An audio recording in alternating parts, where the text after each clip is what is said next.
জনগণ যেসব নির্বাচনের মুখী হয়ে যাবে কেউ এটার বাধা দিতে পারবে না। রাজনীতির ব্যাপারে প্রধান উপদেষ্টা যেটা বলেছে ওর উপরে আমাদের কারো কোনো কথা নেই।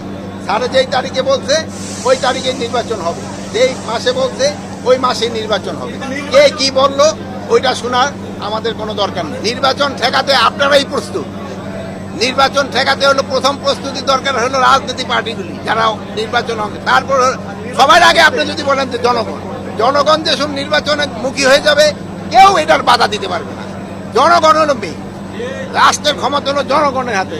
জনগণ যেসব চাবে আমি নির্বাচনের দিকে চলে যাব, কারো কোনো শক্তি নাই নির্বাচন বন্ধ করবে। আরে অনেকে তো অনেক কথা বলবে, যেমন আপনি ভাই একটা প্রশ্ন করবেন, উনি আরেকটা করবে, উনি এক একজনের এক একটা মত থাকবে, কিন্তু জনগণ যেসব চাবে কেউ বন্ধ করতে পারবে। কার সম্বন্ধে এই যার যার সম্বন্ধে আসে ওই ব্যাপারে আমি এখানে কিছু বলবো। আমাদের স্বরাষ্ট্র মন্ত্রণালয়ের আওতাধীনে কোনো রকমের কোনো অঘটন ঘটলে ওইটা আমরা সাথে সাথে তার আওতায় নিই। আরেকটা জিনিস ভাই আপনাদের অনুরোধ করব, আপনারা মাদকের বিরুদ্ধে সোচ্চার হন। মাদকের বিরুদ্ধে আপনাদের সোচ্চার হতে হবে, যেহেতু এই মাদক কিন্তু আমাদের সমাজটাকে ধ্বংস করে দিবে আপনারা যদি সোচ্চার না হন। এই আমাদের বাচ্চাদের আর হলো আমরা কিন্তু খুব অসহিষ্ণু জাতি হয়ে গেছি।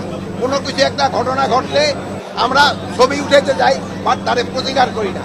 কিন্তু প্রতিকার করা একটা সমাজে যদি কোনো অঘটন ঘটে বা একটা খারাপ কাজ চলতে থাকে ওইটা প্রতিকার করা আপনাদের ইমানই দায়িত্ব। আপনারা ওটার প্রতিকার করবেন।